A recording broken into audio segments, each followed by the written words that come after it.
I think you're right. I think that, as I've recommended before, Stu, anyone could go in and file a complaint with a law enforcement authority for murder, conspiracy to commit murder, and demand that people be arrested and prosecuted. And by the way, I did want to draw to the attention of your audience this press release, 2013, where these messenger RNA Frankenshots come from. DARPA awards Moderna Therapeutics a grant for up to $25 million to develop messenger RNA therapeutics. So notice DARPA is the Pentagon. Let me repeat that. DARPA is the Pentagon. The Pentagon bought, paid for, envisioned these mRNA Frankenshots.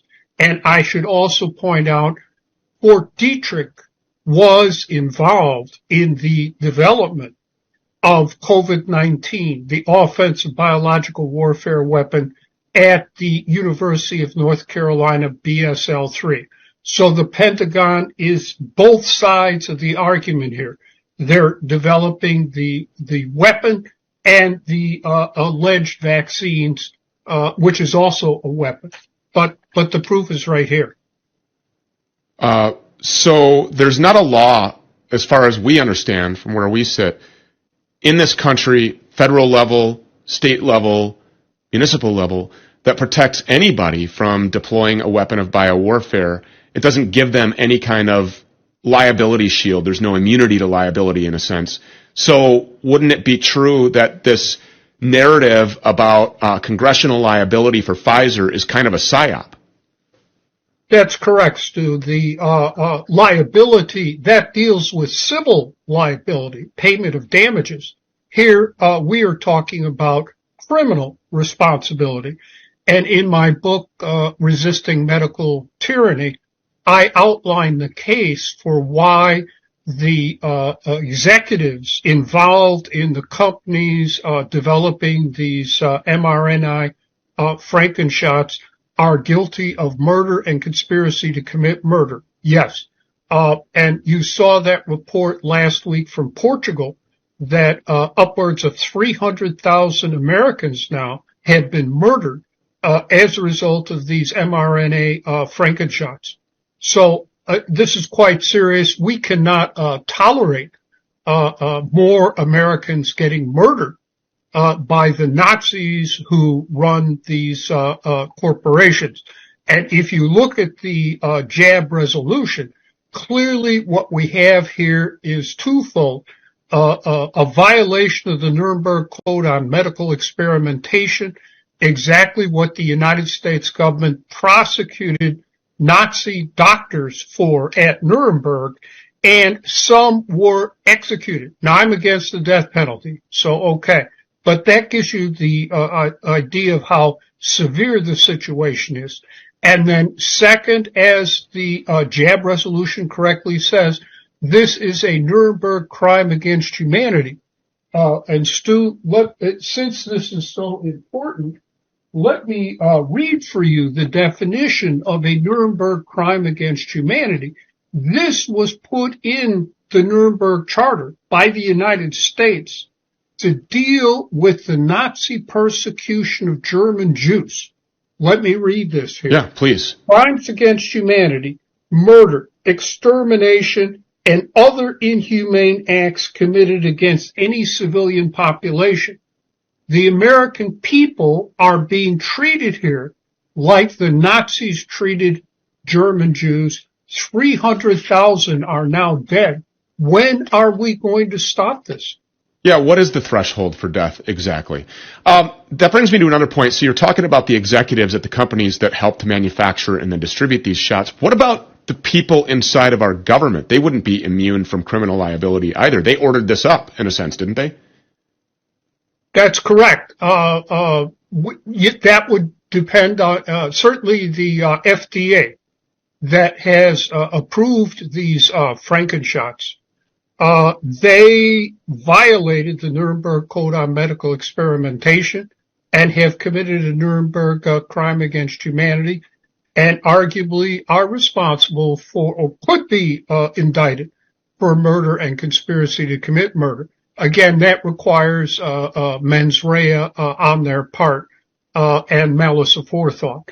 My book basically dealt with the chief executive officers and the chief scientific officers for the mRNA Frankenshots. But yes, the FDA officials who approved it have accountability as well. I should also point out, Stu, that the FDA itself was involved in the development of COVID-19 as an offensive biological warfare weapon at the UNC BSL-3.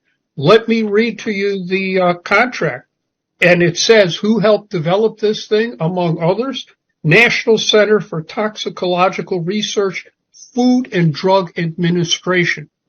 So the same people, the FDA, the same agency that is approving these Frankenshots, these Nazi Frankenshots, have been involved in the development of COVID-19, an offensive biological warfare weapon with gain-of-function properties that were applied at the University of North Carolina, BSL-3, Stu.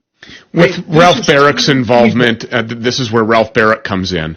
That's correct. Yeah, okay. So, and then what about moving downhill to the CDC, who recommended these, who is adding them to the childhood vaccination schedule? What about the media, who ran with the safe and effective narrative? Fox is still airing commercials. It's time for your next booster. Go get your next booster.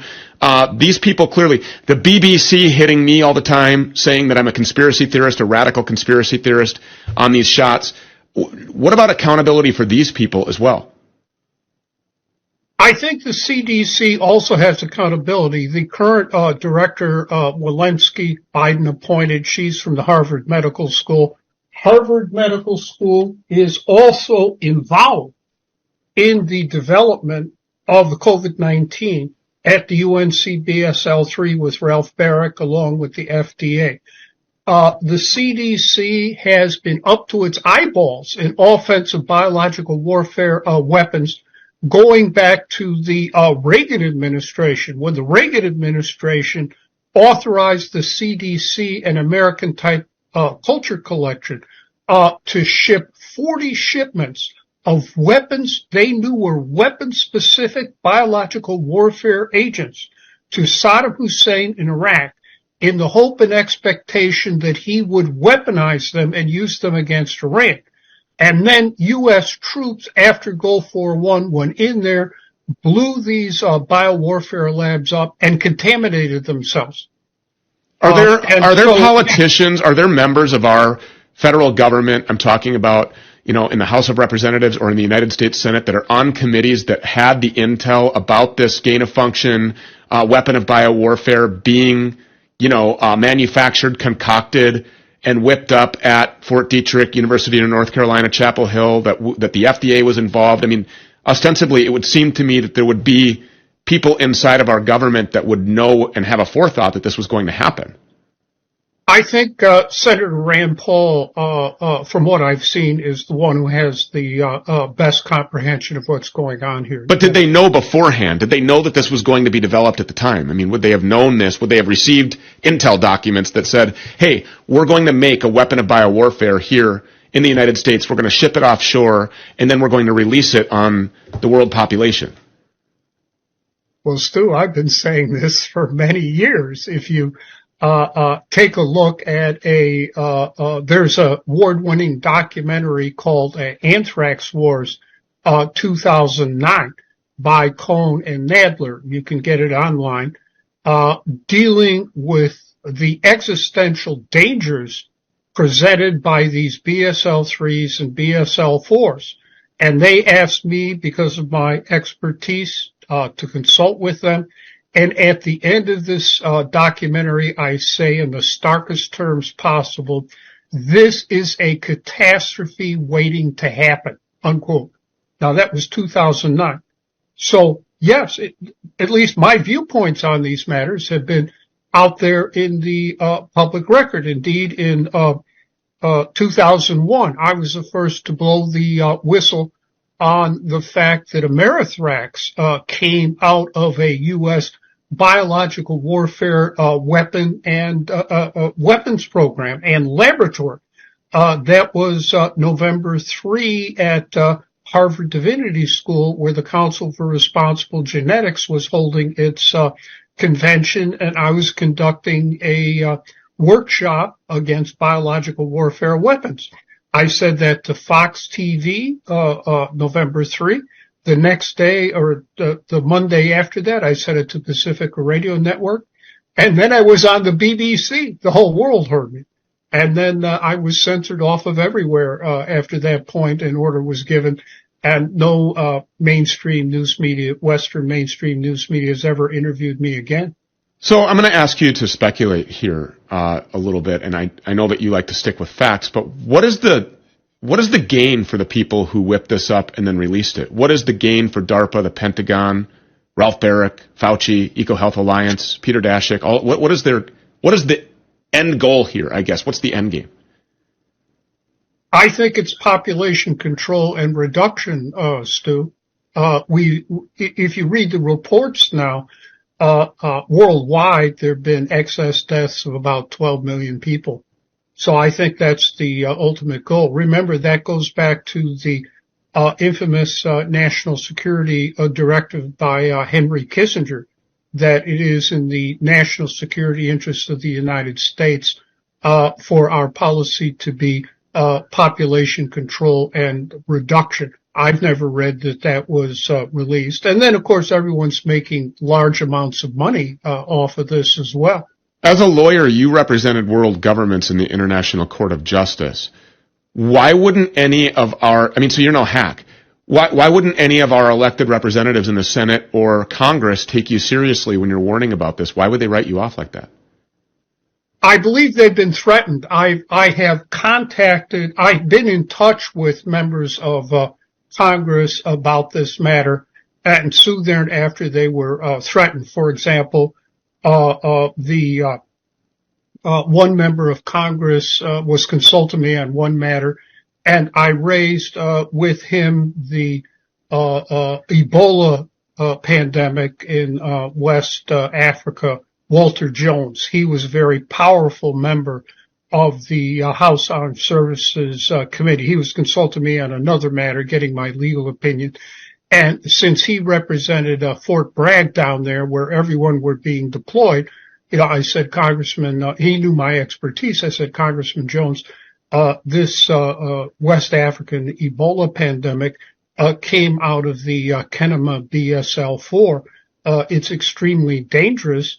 And I think you've got to do something to keep your troops there from being deployed by the Obama administration as a propaganda stunt. It's extremely dangerous.